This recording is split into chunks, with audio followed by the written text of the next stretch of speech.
శ్రావణం mega sale మీ CMR legacy of జ్యువెలరీలో విఏలో 50% వరకు తగ్గింపు. వివరాలకు సంప్రదించండి. నమస్తే, నేను మీ జాహ్నవి. మనతో ఉన్నారు మన వనజ రామిశెట్టి యొక్క. అయితే శ్రావణ మాసంలో 2వ శుక్రవారం నాడు అందరం కూడా వరలక్ష్మి వ్రతాన్ని నిర్వహించుకుంటూ ఉంటాం కదా. మరి వనజక్క కొత్త కోడలతో వరలక్ష్మి వ్రతాన్ని ఏ విధంగా చేయిస్తుంది, అసలు ఏంటి ఆ రోజు చేయవలసిన విధి విధానాలు, పూర్తి వివరాలు వనజక్క మాటలు కనుక్కుందాం. నమస్తే వనజక్క. నమస్తే జాహ్నవి. అయితే వనజక్క, కొత్తగా కోడలు వచ్చేసింది. ఇంకా తెలియని వాళ్ళు ఏంటే అవునా అంత పెద్ద కొడుకున్నాడా అని అంత అలా ఉన్నారు. అయితే మరి కొత్త కోడలికి మొదటి సంవత్సరం వరలక్ష్మి వ్రతం మరి ఏ విధంగా చేస్తున్నారు, అసలు సింపుల్ గా చేసుకోవాలనుకునే వాళ్ళకి మీరు ఇచ్చే సలహాలు సూచనలు ఏంటి? అంటే ఇప్పుడు కొత్త కోడలు వచ్చింది కాబట్టి ఇంటికి తనకి మా పద్ధతులు అన్ని చెప్పాలి కదా. నెంబర్ 1 అయితే ఏమేం చేస్తాము అని. అయితే ఒక్కొక్కరితో ఇప్పుడు వరలక్ష్మి వ్రతం అంటే ఇలాగే చేయాలి, ఇంతే గ్రాండ్ గా చేయాలి, ఇలాగే చేయాలని చాలా మంది అనుకుంటూ ఉంటారు. వరలక్ష్మి వ్రతం అంటే బంగారం ఖచ్చితంగా కొనుక్కోవాలి, వరలక్ష్మి వ్రతం అంటే లక్ష్మీదేవి ముందు ఫోటోకి చుట్టూరు డబ్బులతో దండలు వేసేసే వాళ్ళు ఉంటారు. సో ఇవన్నీ కాకుండా మనం మామూలుగా చేసుకోవచ్చు యాక్చువల్ గా ఈ పూజ ఏదైతే ఉందో. కాబట్టి హంగు ఆర్భాటం ఒక్కసారి అంటే చేసుకోవచ్చు. లక్ష్మీ అమ్మవారికి మనం ఎంత పెడితే, నేను ఒక దగ్గర ఎక్కడో చదివాను అనమాట, మనం ఎంత ఇస్తూ ఉంటామో అంత మనకి అమ్మవారు ఇస్తూ ఉంటారు. అంటే ఎవరికైతే ఇవ్వాలో వాళ్ళకి ఇచ్చినప్పుడు మనకి అదే అంతకు డబుల్ మనకి వెనక్కి వస్తుంది అనమాట. అదే పద్ధతిలో చాలా మంది లక్ష్మీ రూపు కొనుక్కోలేము, అది ఇది చాలా డౌట్స్ ఉంటూ ఉంటాయి. అయితే నేను లక్ష్మీ రూపు ఫస్ట్ కొత్త కోడలు కాబట్టి డెఫినెట్ గా ఒకసారి కొనాలనిపిస్తుంది కదా మనకి. దాని తర్వాత నుంచి అదే రూపుని ప్రతి సంవత్సరం పాలల్లో పెట్టి వాడుకోవచ్చు. కొంతమంది అదే లక్ష్మీ రూపులు అలా పోగేసి ఒక 21 years అలా అయిపోయిన తర్వాత దాంతో కాసుల పేరు అవి చేయించుకుంటూ ఉంటారు. సో ఇలా అన్ని ఒక్కొక్క పద్ధతి ఒక్కొక్కటి ఉన్నది. అయితే ఇప్పుడు ఈసారి మేము చేసేదానికి రెగ్యులర్ గా నేను అన్ని కొంటూ ఉంటాను. నేను చేసే పద్ధతి మాత్రమే, ఇది ఎక్కడో రూల్స్ చెప్పారు అవి ఇవి కాదు. అంటే కొన్ని మనం చేస్తూ కొంచెం నమ్ముతాం కదా.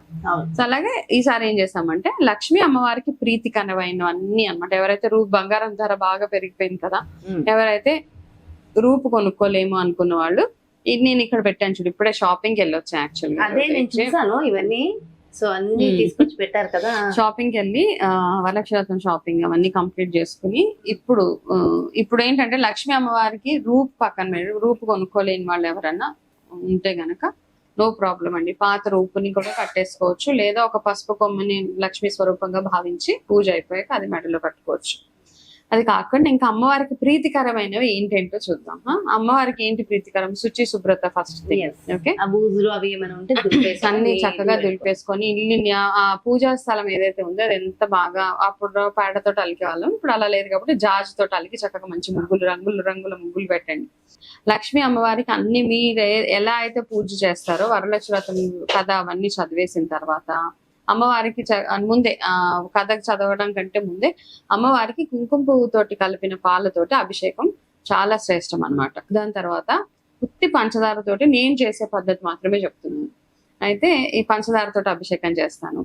అమ్మవారికి తెలుపు వర్ణం అన్నా ఎరుపు వర్ణం అన్నా చాలా ఇష్టం. అయితే అమ్మవారికి దీపారాధన మాత్రం ఎరుపు ఒత్తులతో చేస్తాను వరలక్ష్మి వ్రతం రోజు. ఎరుపు ఒత్తులు అమ్మవారికి ఎరుపు ఇష్టం కాబట్టి ఎరుపు ఒత్తులతోటి చేస్తూ ఉంటాను. ఎరుపు పసుపు, ఒక పూట పసుపు. అంటే ఎరుపు ఒత్తులతో చేయడం వల్ల ఫలితం ఏంటి? అమ్మవారికి ఇష్టమైన రంగు ఎరుపు అన్నమాట. సో ఆదివారం పూటను లక్ష్మీ అమ్మవారికి చేసేటప్పుడు నేను ఎర్రటి ఒత్తులు లేకపోతే లోటస్ మన కమలా ఒత్తులు అంటాం కదా, వాటితోటి అరటి నారతోటి ఒత్తులు వీటితోటి పెడుతూ ఉంటాం. సో అలా అలవాటు అయిపోయింది. సో మన ఇష్టం, మనం ఎంతగా అంటే మన ఇంటికి అమ్మవారు వరలక్ష్మి వ్రతం రోజు వచ్చినప్పుడు మనం ఏదో కొంచెం డిఫరెంట్ గా చేయాలనుకుంటూ ఉంటాం కాబట్టి ఎర్రవత్తుల్ని రెగ్యులర్ గా నేను అమ్మవారి దగ్గర వాడుతూ ఉంటాను. అలాగే ఈ శ్రీఫలాలు ఇవి చిన్నటివి కదా, కొబ్బరికాయలా? శ్రీఫలం చిన్నవన్నమాట. ఈ శ్రీఫలాలు కూడా వరలక్ష్మి వ్రతానికి నేను తీసుకుంటాను. ఈసారి కొత్త కోడలు వచ్చింది కాబట్టి అమ్మాయికి చూపించాలని ఇవన్నీ తీసుకున్నాను అనమాట. అయితే ఈ శ్రీఫలం వల్ల చాలా ఆరోగ్యపరంగా కూడా చాలా బెనిఫిట్స్ ఉంటాయి అన్నమాట. అయితే ఏం బెనిఫిట్స్ అనొచ్చు, కొంచెము చలవ ఎక్కువ చేసేస్తుంటారు చాలా మందికి, జలుబు సమస్యలు, లంగ్స్ కి సంబంధించిన సమస్యలు, ఆస్తమా సమస్యలు అట్లాంటివి ఉన్నప్పుడు వాళ్ళు ఈ శ్రీఫలాన్ని వాటర్ లో రాత్రి అంతా నానబెట్టి మార్నింగే ఆ వాటర్, ఆయుర్వేద ప్రకారం ఉదయాన్నే ఆ వాటర్ తాగితే వాళ్ళకి ఇటువంటి ఇబ్బందులు ఏమి ఉండకుండా ఉంటదని. ఓకే, అలాగే కాకుండా ఈ శ్రీఫలంలో సాక్షాత్ లక్ష్మీ అమ్మవారు ఉంటారని చెప్తారనమాట. సో వీటిని ఏం చేస్తారంటే పూజ, అమ్మవారికి పూజ చేసి మనం అష్టోత్తరాలు చదివేటప్పుడు ఇక్కడ నేను ఏవేవేదో చాలా పెట్టాను, ఇవన్నిటితోటి అమ్మవారికి సమర్పిస్తూ ఉండండి. ఇవన్నీ 11 తెచ్చుకున్నాం. ఇవి పెట్టుకున్న తర్వాత వీటిని పూజ అయిపోయిన తర్వాత ఏం చేస్తారంటే పూజ దగ్గర పెట్టేయండి. లక్ష్మీ వ్రతం అవుతున్నప్పుడు వీటిని ఏం చేస్తారంటే పూజ అయిపోగానే ఒక ఎర్రటి వస్త్రంలో కొంచెం పచ్చకర్పూరం లాంటిది ఇందులో కలిపేసి, మీకు ఎక్కడైనా అంటే ఇంట్లో అంతా మంచి జరగాలని, ఇప్పుడు ఇది కట్టుకుంటే డబ్బులు వస్తాయని నేను చెప్పను, ఇది ఎక్కడ మీకు ఇష్టం నచ్చిన ప్లేస్ అంటే మీ బీరువాలో పెట్టుకోవచ్చు, లేకపోతే మీ కార్ లో మీరు డ్రైవింగ్ చేసేటప్పుడు అలా, కానీ లేదు అంటే డ్రైవింగ్ ప్లేస్ లో కూడా పెట్టుకోవచ్చు అనమాట. అంటే మనకి ఏ కోరికనైతే మనం అనుకుంటూ ఉంటామో అది తీర్చడానికి శ్రీఫలం పనికొస్తుంది. సాక్షాత్ లక్ష్మీ అమ్మవారే మనతో ఉంటారు అనమాట. ఎవరైతే కార్ లో దీంతో పాటు చాలా మంది కార్లో పెట్టుకుంటారు. ఇది నార్త్ సైడ్ చూస్తే యాక్సిడెంట్స్ అవి అవ్వకుండా కాపాడుతుంది అమ్మవారు అని ఒక నమ్మకం అన్నమాట. సో అలా కూడా మనం చేసుకోవచ్చు. ఎర్రటి బట్టలు ఇది కట్టాలి పూజ తర్వాత. దాని తర్వాత ఇవి గవ్వలు, లక్ష్మీ గవ్వలు అంటే అన్ని 11 లక్ష్మీ గవ్వలు ఇట్లా పసుపు రంగులో ఉంటాయి గవ్వలు. ఈ గవ్వలు అంటే ఇంకా అమ్మవారు ఏమంటారంటే మన పూజ అంతా అయిపోయాక అమ్మవారు వచ్చి గవ్వలతో ఆడుకుంటారని చెప్తారు మా అత్తయ్య గారు. గవ్వలు ఖచ్చితంగా అక్కడ పెట్టండి, అమ్మవారు వచ్చి గవ్వలతో ఆడతారు. సో అది నమ్మకం, పెద్దవాళ్ళకి వాళ్ళకి ఒక నమ్మకం ఉంటుంది.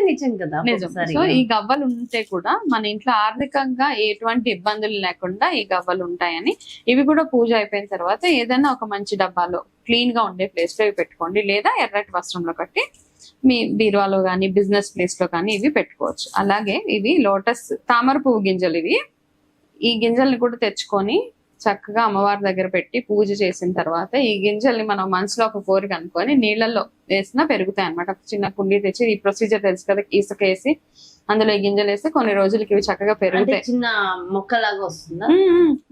పువ్వులు వచ్చేస్తాయి, ఇంట్లో పెంచొచ్చు. సో చూడండి అలా కూడా చక్కగా చేసుకోవచ్చు. వాటర్ అప్పుడప్పుడు మధ్యలో ఎప్పుడైనా మారుస్తూ ఉంటే సరిపోతుంది. ఇవి ఇంపార్టెంట్ గా గురిగింజలు అనమాట. ఈ గురిగింజలతోటి గింజలు అంటారు. అయితే ఇవి చాలా రంగుల్లో ఉంటాయి, కాకపోతే అమ్మవారు పూజ చేసేటప్పుడు ఇట్లా ఎరుపు నలుపు ఉన్నవే తీసుకొని వస్తారు. దీంట్లో మెడిసినల్ ఇవి కూడా చాలా ఉన్నాయి యాక్చువల్గా. ఈ గురిగింజలు ఏం చేస్తారంటే బాగా అరగదీసి తలకు పెట్టుకునే వాళ్ళు. ఇంకా అంటే ఇప్పుడు చేయకండి, నేను అది వేరే వీడియో చేస్తాను ఎట్లా వాడొచ్చు హెయిర్ గ్రోత్ కి అన్నది, తర్వాత ఇంకొక వీడియో చేస్తాను. సో అది ఈ గురిగింజలు కూడా అమ్మవారికి చాలా, ఇది అమ్మవారికి దీంతో పూజ చేస్తే మన ఇంట్లో వచ్చే ఆటంకాలు ఏవైతే ఉంటాయో ఆర్థిక పరంగా బిజినెస్ లో ఏదైనా అడ్డంకులు అవన్నీ ఉంటే అవన్నీ తొలగిపోతాయని ఈ గురిగింజలతోటి అనుకుంటూ మా ఇంట్లో వచ్చేటువంటి సమస్యల నుంచి మమ్మల్ని బయటపడే తల్లి అనుకుంటా ఈ గురిగింజలు కూడా అమ్మవారికి సమర్పించి వీటిని కూడా తర్వాత సేఫ్ ప్లేస్ లో తర్వాత పెట్టేసుకోవచ్చు అనమాట. తర్వాత అతి ముఖ్యమైనవి గోమతి చక్రాలు. గోమతి చక్రాలు అంటే సాక్షాత్తు లక్ష్మీ విష్ణుమూర్తి అంటారు అన్నమాట. కాబట్టి ఈ గోమతి చక్రాలను లక్ష్మీ గవ్వల్ని మాత్రం ఖచ్చితంగా 11గా తెచ్చుకోండి. ఇవి తెచ్చి అమ్మవారి దగ్గర పూజ చేసి, ఇంతకుముందు మేము గోమతి చక్రాలకు సంబంధించి చాలా వీడియోస్ చేసాం, ఏదైనా రకరకాల సమస్యలు ఉన్నప్పుడు ఎట్లా వాడాలి గోమతి చక్రాలు అని. సో ఇవి ఎప్పుడు ఇంట్లో ఉంటే ఇవన్నీ అన్నమాట. ఇప్పుడు ఇక్కడ నేను పెట్టినవన్నీ ఇంట్లో ఉంటే లక్ష్మీ నిలయం అని అంటారు. ఇంట్లో పూజ గదిలో అలా పెట్టి ఉంచినా పర్లేదా? పూజ ఏమైనా చేయాలి పర్వాలేదు, ఇవన్నీ మనకి అలా స్టోర్ అన్నమాట, ఇంట్లో అట్లా ఉండాలి. అంటే ఇవి పాడవడము అలాంటివి ఏమి ఉండవా? అంటే మంచి క్వాలిటీ తెచ్చుకుంటే ఏం పాడవు. నేను అందుకే ఏమన్నాను, వీటిలో కాస్త పచ్చకర్పూరం వేసి పెట్టేమని. ఎప్పుడైనా అట్లా పాడైపోయి పురుగు పట్టేస్తే ఏం చేస్తాం అంటే తీసుకెళ్లి నీళ్ళలో వేసి. అంతేగాని అదేదో అశుభం ఏమీ లేదు, ఎందుకంటే ప్రతి వస్తువు తెచ్చుకోవచ్చు. సో బేసిక్ గా ఏంటంటే మా కోడలకి ఇవన్నీ ఇలా నేను చేశాను కాబట్టి, సో ఇప్పుడు మీ కొత్త కోడల కోసం కూడా చక్కగా అన్ని కొనేసి, అవును తనకు కూడా తెలవాలి కదా ఏమేమి చేస్తారు అనేసి. అంటే ఇది చాదస్తము మూఢనమ్మకము కాదు, మనం చేసుకునే చిన్న పద్ధతి అంతే. ఆమెకి ఇష్టమైనవి అన్ని మనం తీసేందుకే సంవత్సరానికి ఒకసారి చేసుకుంటాం కాబట్టి. ఇంకా అలాగే ప్రసాదాల విషయానికి వస్తే అన్ని బూరెలు నైవేద్యాలు అన్ని చేసుకొని సో అందుకని అన్నమాట. ఎవరైనా ఇంటికి సంవత్సరానికి ఒకటేసారి అమ్మవారు వచ్చినప్పుడు ఆవిడకి ఇష్టమైనవన్నీ పెట్టేయాలి కదా. చక్కగా వివరించారక్క. అండ్ కోడలికి సంబంధించి అన్ని చూపించారు. అండ్ చక్కగా వరలక్ష్మి వ్రతం చేసుకోండి కొత్త కోడలతో. చాలా సంతోషం. థ్యాంక్ యూ సో మచ్ వంశక్క. నమస్తే. నమస్తే. నీకు సుమన్ టీవీ ప్రేక్షకులందరికీ వరలక్ష్మి వ్రతం శుభాకాంక్షలు. ఇదండి మరి మీ అందరికీ కూడా వరలక్ష్మి వ్రతం శుభాకాంక్షలు. మరి ఆడవాళ్ళందరూ చక్కగా వరలక్ష్మి వ్రతాన్ని జరుపుకుని ఆయుర ఆరోగ్యాలతో అష్టైశ్వర్యాలతో కొలుతురుగాలని మనస్ఫూర్తిగా కోరుకుంటూ మరో ప్రత్యేకమైన కార్యక్రమంతో మళ్ళీ మీ ముందుకు చేస్తాను. నమస్కారం.